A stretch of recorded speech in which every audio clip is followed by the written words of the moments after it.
Hello, Watem here. Welcome back to some more Umineko When They Cry.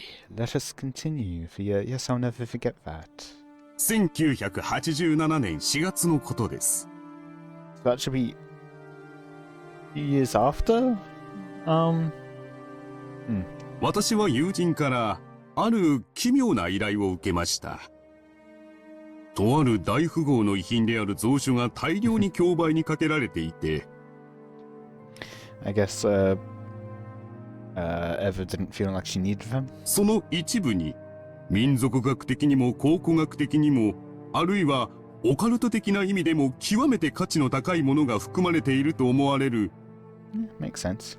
その価値を内密に見てほしいというのです。87年、六軒島での事件の半年後。Oh. Half a year? I thought it was 83. No, 83 was Higurashi, wasn't it? 86 is Umineko, okay. さようです。Who are you? それらの蔵書は六軒島での難を逃れたものと説明されていました。If they escaped disaster at Okajima. So maybe there was large damage to the building?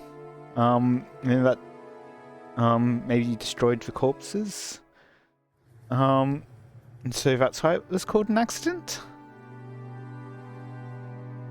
Because if it's just murders, then normally you wouldn't really say that the books had escaped the disaster? Maybe the house burned down? それを島の所有者である後宮エバ氏が競売に出したというのです。Escape the disaster sounds interesting, to say the least. This was apparently a high-class restaurant. A middle-aged man was sitting across from Lange in a secluded and quiet seat. Amakusa could be seen by the entrance. He was probably keeping a lookout for pursuers from the Sumidera family. The scholarly man across from Lange spoke politely, but with enthusiasm.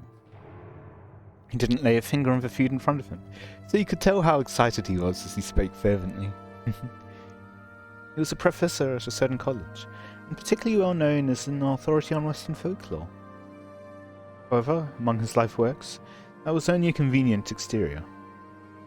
His true life work was the study of occultism, Western magic, alchemy, and everything else to do with the occult, as well as demonology.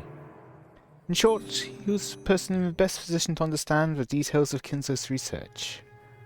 I'm going to guess tips? Grimoire? No, it's going to be character, okay. From Mancha's side? Yes. Without any connections. Professor Utsuki, professor at a certain college, well known as an authority on the study of Western folklore. Also famous as a hobbyist researcher of Rokkenjima witch legends and as one of witch hunters. The witch hunt is primarily focused on the straining of occult superstitions to explain the truth of Rokkenjima crime, rather than doing so scientifically. And its dilettantes and enthusiasts of the mystical primarily view it as a type of mental game. Ah, okay. Enthusiasts of the mystical primarily view it as a type of mental game, so...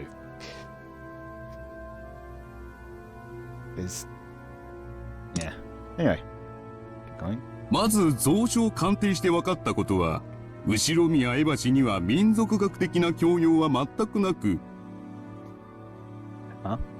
そしてその蔵書の本来の持ち主である後宮金蔵氏は、日本で御師に入る悪魔学の権威であったことは間違いないということです。Okay.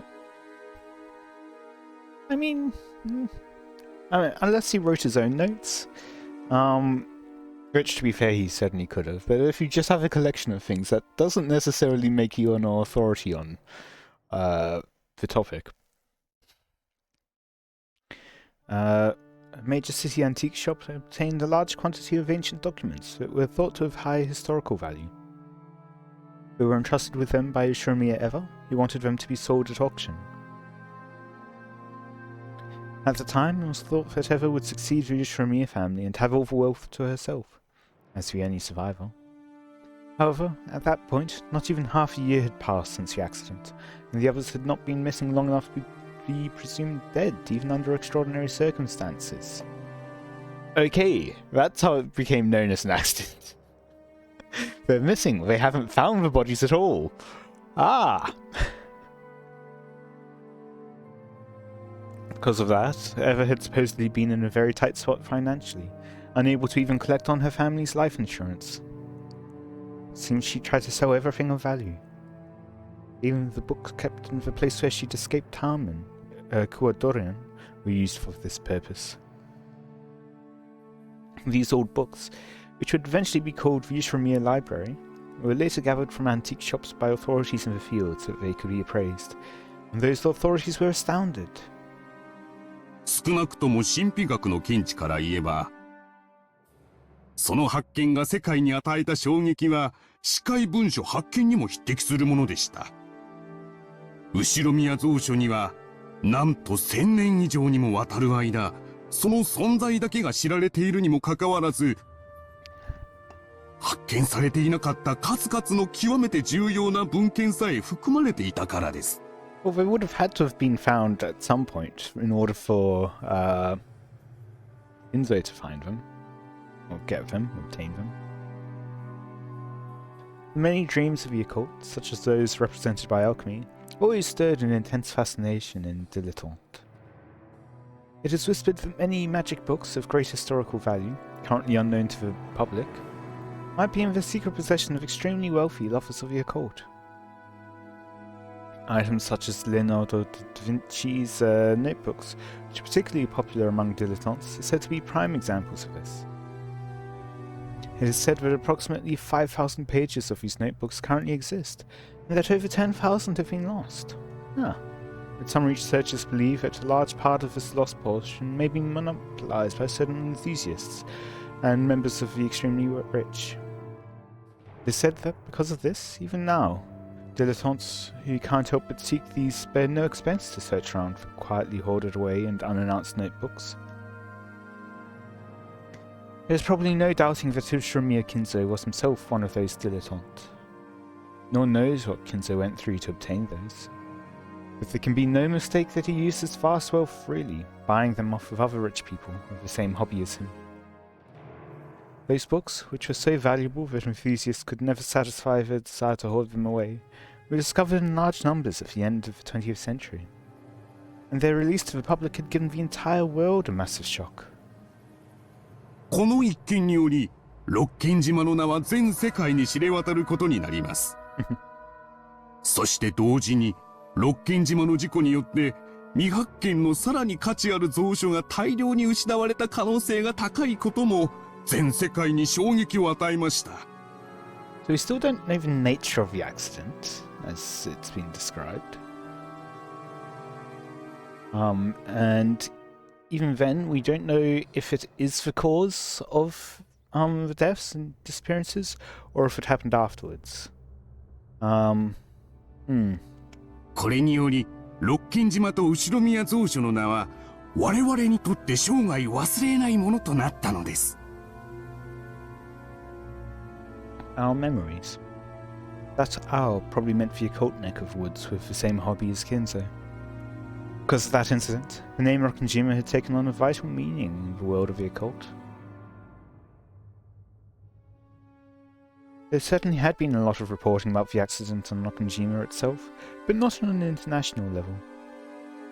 However, this one part had spread across the world, taking the image of Rokkenjima as a small island in the Izu archipelago, and painting it over as a demonic island where riddles, suspicion, mystery and the occult met.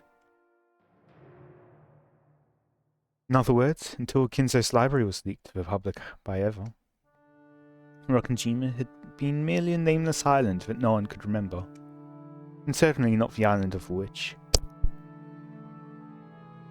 However, when knowledge of Ushiramiya Library spread all over the planet, Rokkenjima's image immediately took on an occult twist. そして、そこへ起こるのが例のメッセージボトル事件です。I think that got brought up earlier, and I, at the time, related it to Agatha Christie and Then Villain Nun. we don't really know what the contents of the message were. これがあの島を魔女の島に変えた。伊豆諸島の無名の小島がオカルトの島へ、そして謎の魔女ベアトリーチェの島へと変遷していったのです。I wonder if the painting of Beatrice managed to survive. 後ろ宮蔵書とメッセージボトル、このどちらが欠けても六軒島魔女伝説は成り立たなかったと言えます。メッセージボトル。はい。I'm guessing we're gonna get the explanation in the contents now.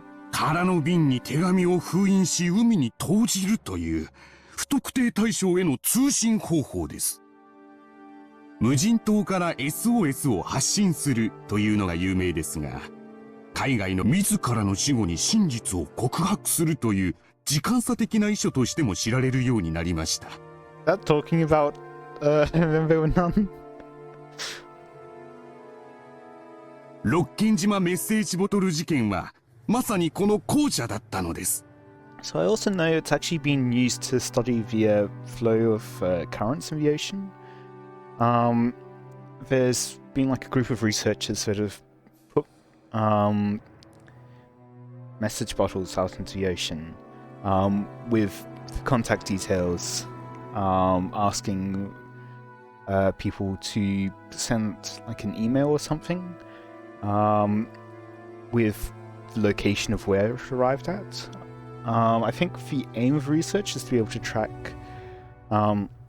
ocean currents and what that effect has on the weather, but also on garbage and stuff being moving around and how it flows. 近くの島の漁師が拾っていたというやつですね。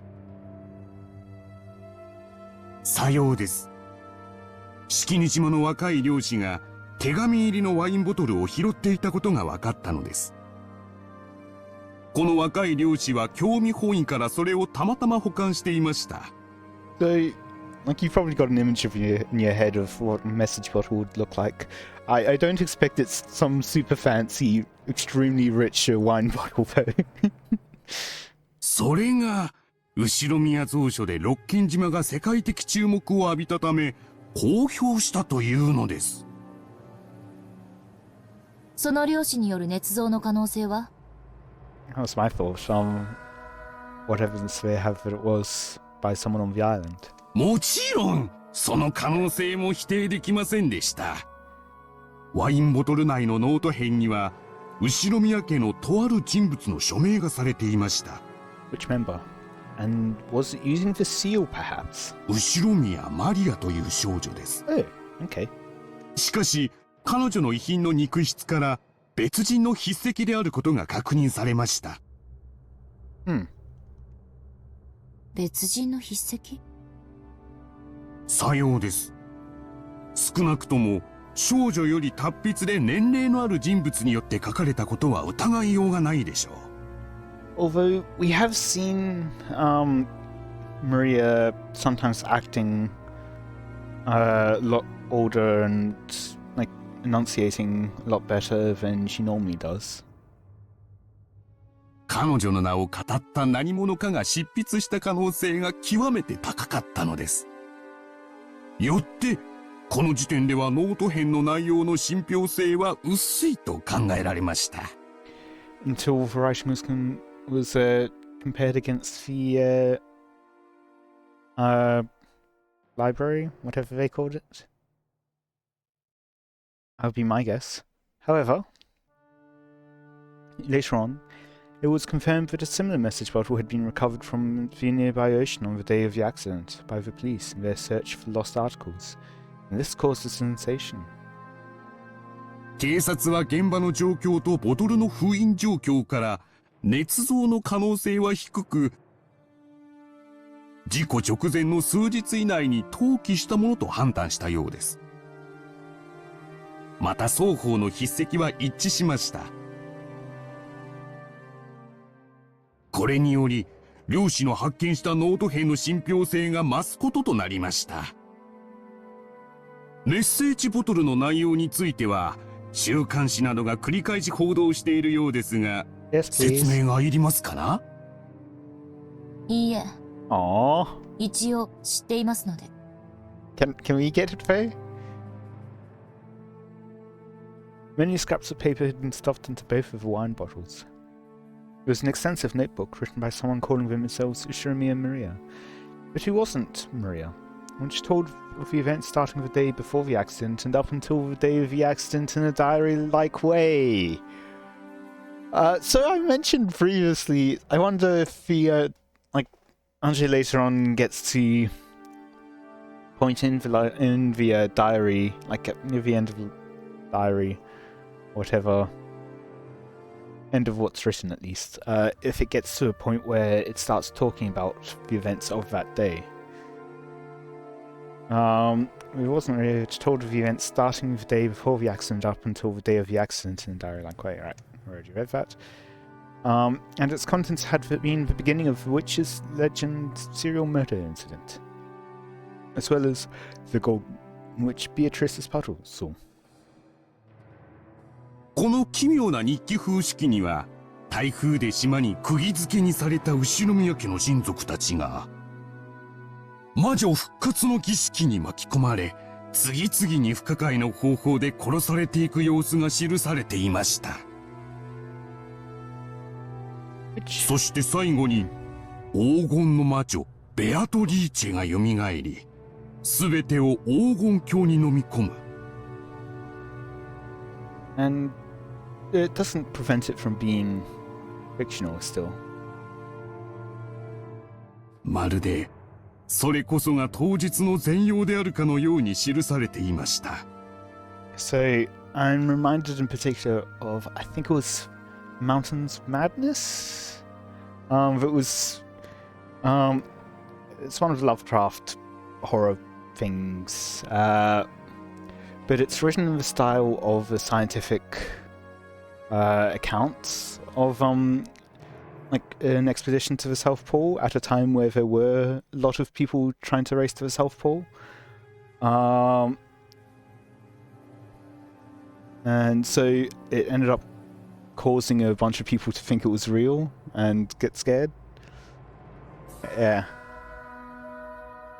また、当時の島の状況についても非常に詳しく描写されており、It definitely could be like someone's daydreams and thinking while bored of the island, wanting to make their own story.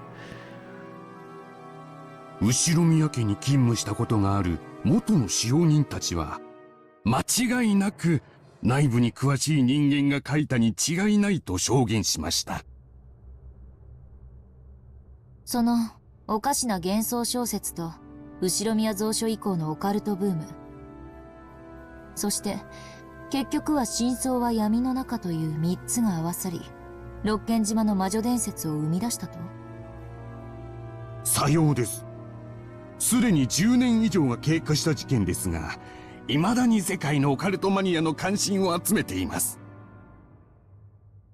いや、むしろ時間を得てますますに深刻化されたと言っていい。上陸禁止になっている六軒島に密かに上陸しようというマニアも未だに多いとか、未だ未発見のメッセージボトルがあるのではないか。そしてあの日、あの島で本当は何があったのか。So while we have this diary-like section, there are a couple of questions that I have. One,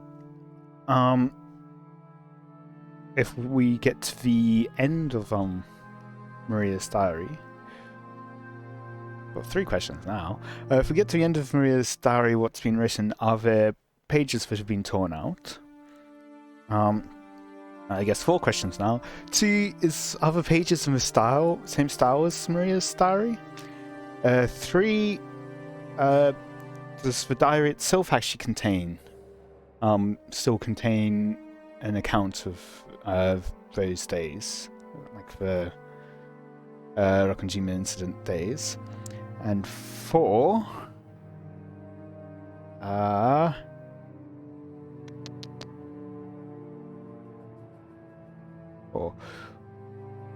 where did Anjay get the Maria's diary from again? Was it even on the island? First place. Actually, for subsection A,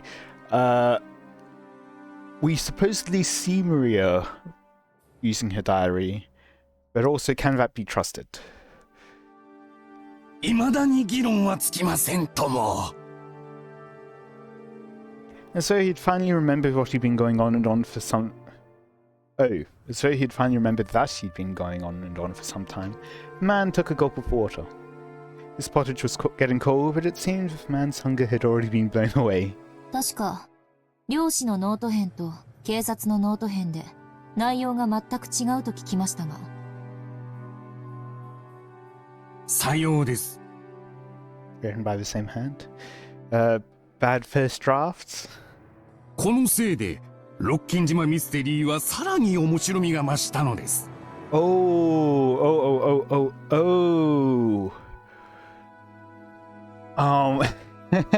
Different fragments. One of the message bottles will contain the first fragment, or the contents of the first episode. Maybe, maybe not. Maybe at least the second episode and the third episode. And we're now on the fourth one. 2つのボトルの中身は、どちらも事故前日から当日までを記した日記風の式です。Okay, well, I guess we know what the message bottle contents are now. しかしその内容は、共に前日から当日を記した内容であり、にもかかわらず、内容は全く異なったのです。まるでどちらかが真実で、どちらかが虚偽のように。あるいは両方とも虚偽なのかもしれない。しかし始まりと終わりだけは一致するのです。始まりは親族たち18人は台風で島に閉じ込められた。そして終わりは全員が死に黄金の魔女がよみがえり、すべては黄金鏡に飲み込まれる。Contents of both message bottles wrote about the events of the day before the accident and the day of the accident. But the details were completely different. Both diaries outline a serial murder following the epitaph of a witch, but the order of the sacrifices, the way they died, and even the tale of the 2 days were different. However, in both, everyone died in the end and the witch revived, making the same general plot.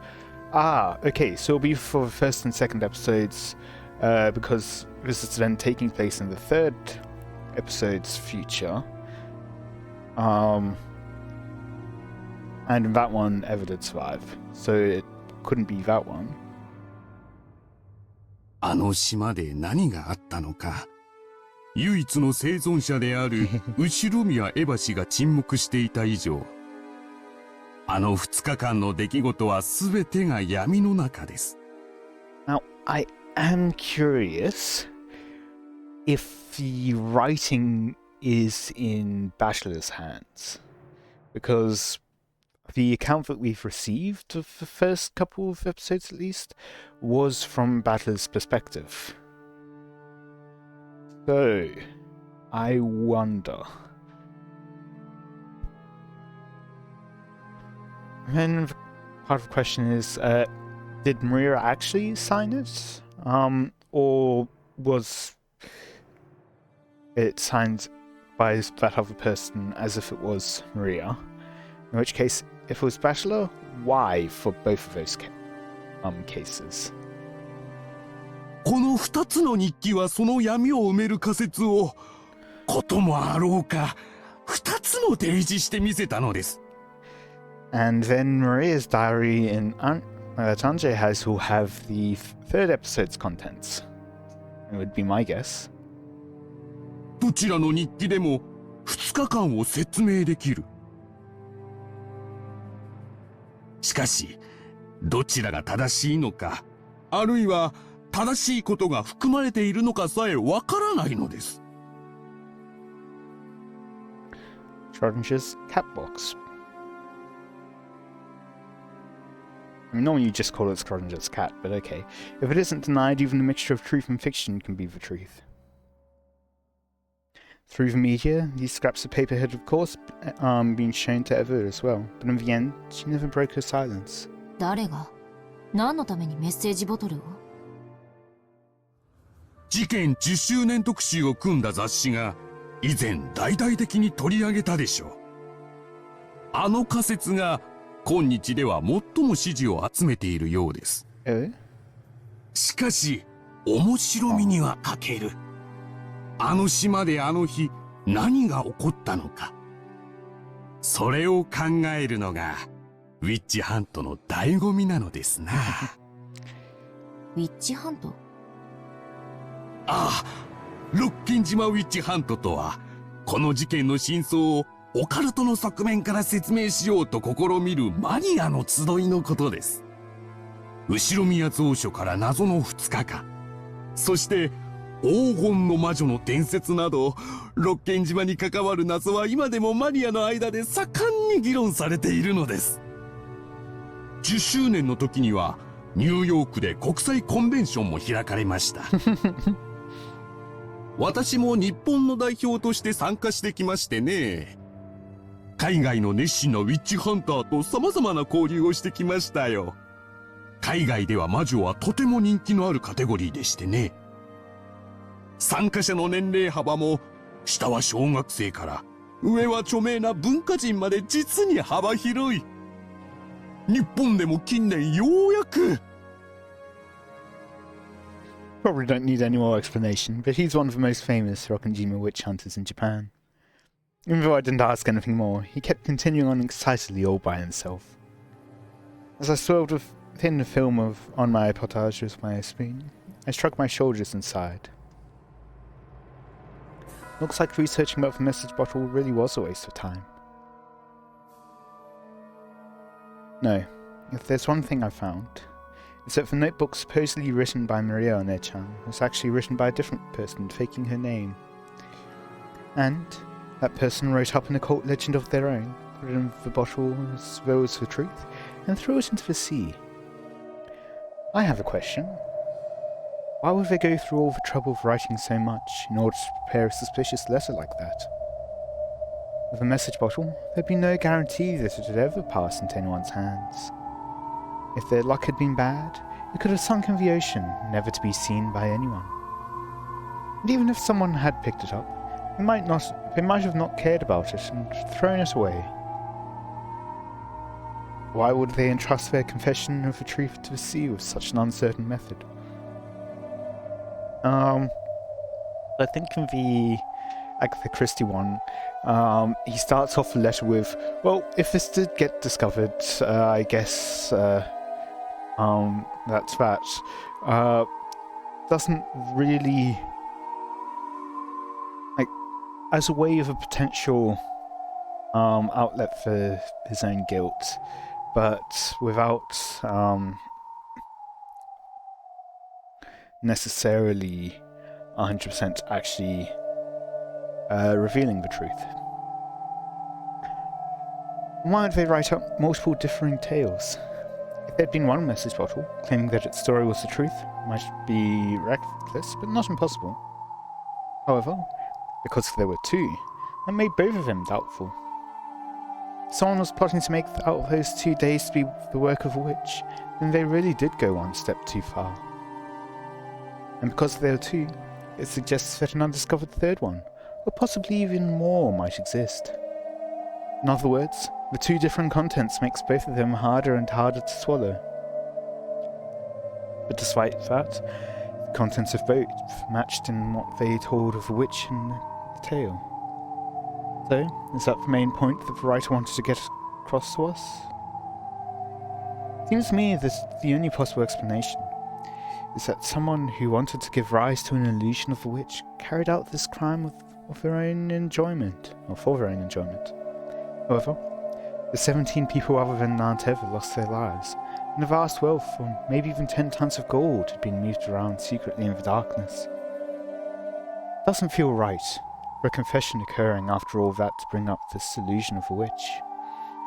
Also, considering that the message bottles would, if they were off the first 2 episodes, would have told of Ever dying.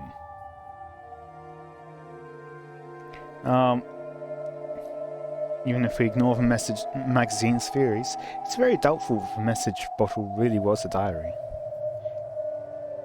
After all, the amount of writing was massive.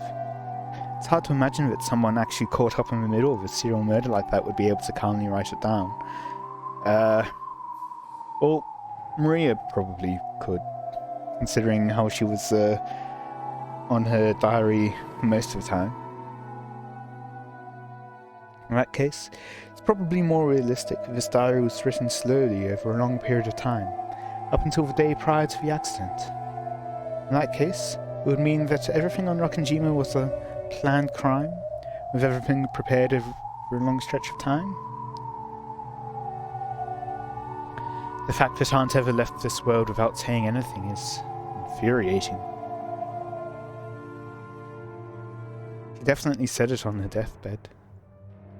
She definitely said that her reason for not telling me the truth was because it was her best way of harassing me. Yeah, by now, it's painfully obvious. Of all the things Aunt Eva did to harass me, this is probably the last and the greatest. But thinking of it this way, it's pretty doubtful that Aunt Eva is the true culprit.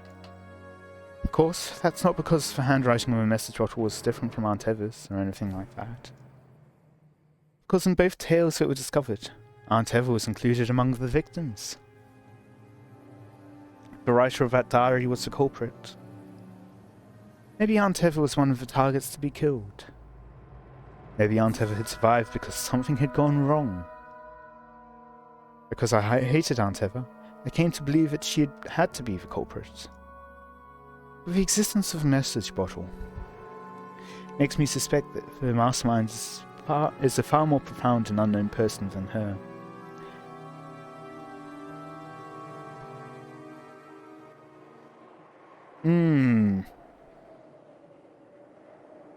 And I will be ending it there for today. I just had one last thought. What was it? Yes, it was on that something went wrong in the last episode. It might be because of Eva doing some of the killings. That wasn't within the plans. And so perhaps she killed the culprit. Or perhaps she disturbed their plans enough that it was hard for them to make it look like the series of mysterious deaths. But while Eva did kill some of them, perhaps that last couple were someone else. Because we did see at the end, didn't someone... So, yeah, at the end of the last episode, we were told in red that it wasn't Eva, or Bachelor, or...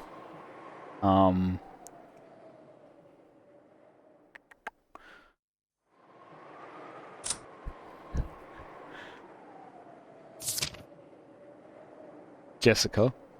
Funny how it opened up to the person I wanted it to. Yeah, it wasn't any of them that killed whoever it was. And so, while it might have been their plan, things got derailed. And so because of that, Eva ended up getting away? Not sure. Still lots of questions, without many answers. And if anything, we get more questions instead of answers. In any case, I hope you've all enjoyed. Let me know any feedback you have in the comments. Until next time, see ya.